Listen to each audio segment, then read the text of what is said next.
everyone, my name is Whitney. I'm a registered nurse, and in my last video, I talked about how I was able to save and budget my way through nursing school without working. And in today's video, I'm going to talk about how I now manage my money as a working nurse to pay off those god-awful student loans that I took out. First things first, when it comes to paying off my loan, the biggest start was actually minimizing the amount of loans I took out in the first place. In my last video, I talked a little bit more about how I did that and some of the sacrifices I made to do so, mainly revolving around housing.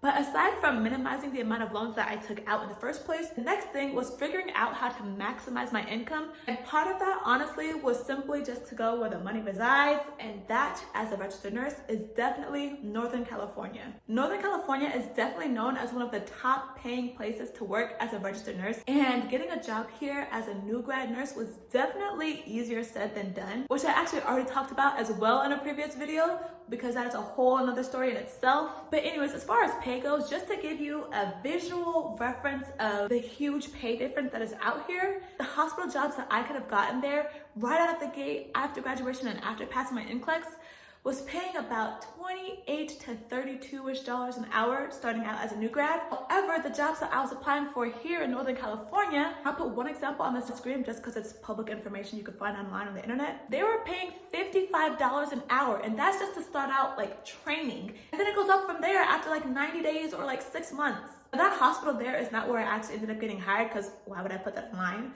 But I did want to put that up there just so you kind of know what type of ballpark we're working with. But anyways, now that I've set the scene, let's go through my actual budget as a new graduate RN in Northern California, working 36 hours a week. But before we start, of course, I have to go through the typical YouTube disclaimer of course, this video is not to brag. It's literally for informative purposes. We're literally talking about budgeting. You guys know that already, but still had to put that out there. Anyways though, let's go through that together.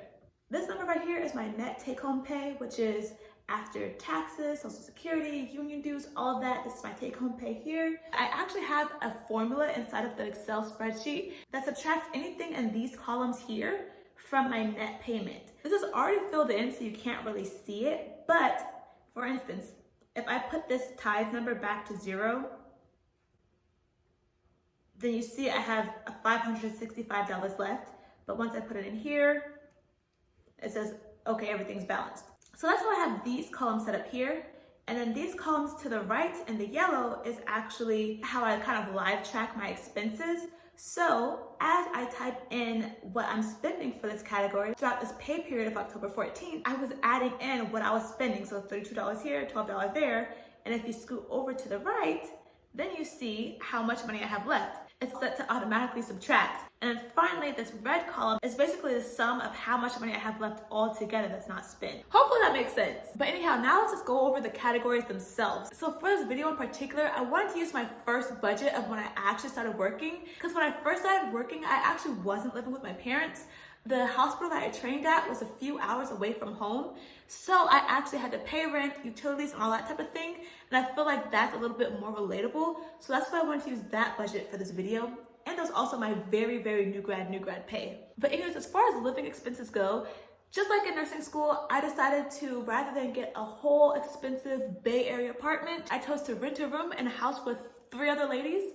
But I did have my own room, my own bathroom, and I shared the living spaces. I also shared the utilities, which was water, electricity, and Wi-Fi. And for the rent of the room itself, that was only $800 a month, which was a really great rate for the Bay Area.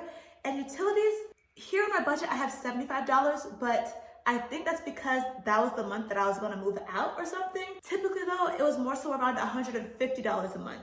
So let's just pretend that says $150. Another thing I should mention too is that rather than creating one budget for the whole entire month, what I did was actually make a budget for each 2-week paycheck that I had, and I split my monthly bills between those 2 checks. So for some bills, I would pay with check number 1, and other bills I would pay with check number 2. Typically that depended on when each bill was due. I usually like to stay a paycheck ahead of that bill, if that makes sense. And other than those monthly bills, pretty much the rest of my living expenses stayed the same on my budget between each paycheck. Things like food and transport were pretty much consistent each check. Okay, so let's go through it. So for paycheck number 1, the first thing I do, actually with every single check, the first thing I pay is my tithe. And tithe literally just means 1/10.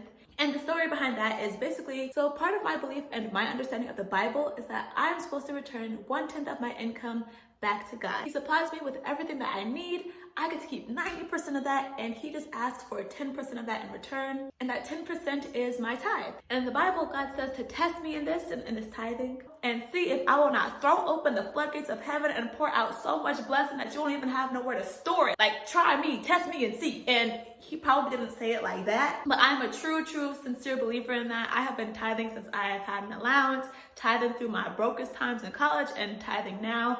For me, God has truly proven himself in that test every single time. But anyways, if you're wondering though why that number doesn't look like 10% of my net pay, it's actually because I tithe my gross income, because my thought is that the gross income is my actual income. It's just that the government gets their cut, Social Security gets their cut, the union gets their cut. And the reason why I tithe that whole gross number is because I feel like God should get his equal cut out of that too. You know what I mean? So that's why that number is a little bit bigger. My gross pay was actually more so like $5,600. So that's why my tithe is $565. So yeah, welcome to the tax paying world. But anyways, moving on. So after my tithe, with check number 1, I pay the next month's rent, which is $800. Utilities for this month was $75, but typically it's $150. My private loan, it's actually separate from my FAFSA loan, but with paycheck number 1, I don't pay on my private loan. I just put money aside for my FAFSA loan. And with FAFSA, basically the reason why I have a private loan separate from my FAFSA loan is because 1, my FAFSA loan wouldn't cover everything that I needed to pay for in my nursing program, so I took out a private loan. So with my private loan though, because of the historically low interest rates, I was able to actually refinance that loan into a 5-year 2.9% interest rate. And the reason why I didn't refinance my FAFSA loan also is because by keeping my FAFSA loan as a FAFSA loan, that meant that I was able to keep taking advantage of all those federal benefits that was being thrown at us for COVID. So some of that includes the payment forbearance, meaning I haven't had to make any payments on that throughout COVID. I've also been able to benefit from 0% interest. So this whole time that COVID's happened, my FAFSA loan has not grown at all. But not only that, but Joe Biden was talking about paying $10,000 of debt loan relief. So I for sure was not going to miss out on that if that actually came true. So that's why I kept that FAFSA loan as a FAFSA loan, and that's why it's separate. But anyway, so for paycheck 1, I don't pay anything towards my private loan, but I would just take everything that was left over from the rest of my expenses and put that all towards my FAFSA loan. And again, because of the forbearance though, I wasn't actually paying my FAFSA loan to FAFSA. I actually had a separate special savings account just for my FAFSA payments, so that once the loan forbearance was over, I would be able to put that all towards my FAFSA loan. But anyways, moving on. Next is my car insurance. It's full coverage. It's through Geico. It costs $115 a month. Phone bill, I pay that with paycheck number 2. PayPal, that's actually, you caught me in a bad habit. So PayPal, I would use their 0% interest for 6 months on any purchase over $100. And I would often use that if I was buying a wig or some new outfits for vacation. So that's why that's there. But I did good that month. I didn't use PayPal at all. So that's why that's 0. Miscellaneous, usually $100 a month. So that includes things like paper towels, paper plates, candles, something that I see in Walmart that I randomly just have to have. $100 per pay period is allocated towards that. Personal care, that's for things like if I need to get a wax, need some hair products, deodorant, toothpaste, those types of things. Food, $241. That's oddly specific. I do know that is a little high for 2 weeks. There's 2 reasons for that. Number 1, I was in a shared living space, so I didn't really like to use the kitchen that much, so I did eat out more. And then number 2, at the time I was dating, and you know, we was going out a lot, and me, I'm the type, I like to treat too, like we would just take turns spoiling each other. So that's why that's a little high. But in my book, that is money absolutely well spent. Anyway, so moving on to transportation, that's also pretty straightforward. Typically, that $175 would go towards gas. I didn't really have to pay for parking anywhere. And then fast track, which is what I would use for those Bay Area toll bridges and toll roads and all that type of thing. Next, let's move on to paycheck number 2. Similar net pay. Sometimes it differs a little bit because, you know, a little incremental overtime here and there. Anyways, tithe, $550. Rent was 0 and utilities was 0 because, again, I already paid for my rent and utilities with the previous paycheck. My private loan, that was $1,150 a month. And the reason that that number is a little high is because, again, I refinanced into a 5-year loan term. Fast forward for that pay period, I was able to put over $1,200 aside because I didn't have to pay rent for that check. Car insurance, $0 because I paid for it with the previous check. Phone bill was actually only $28 because I am on a Sprint family plan. I share it with my mom, dad, and brothers, and we split it up evenly. And yeah, that family plan turns out to be really affordable. Next, again, PayPal $0 because I was a good girl. Miscellaneous, $100 again. Personal care, about the same, $50-ish. Food, $250. Transport, $175. And this month I went $4 over budget, but you know, it is what it is. It'd be like that sometimes. But it's okay because that previous month I actually had $23 left over. So anyways, as you can see, with my job and living situation, I was actually able to live pretty comfortably while also putting away almost $4,000 a month towards my student loans. And that was pretty much my budget for my first 6 months of working until I moved back in with my parents and also was eligible to start working overtime.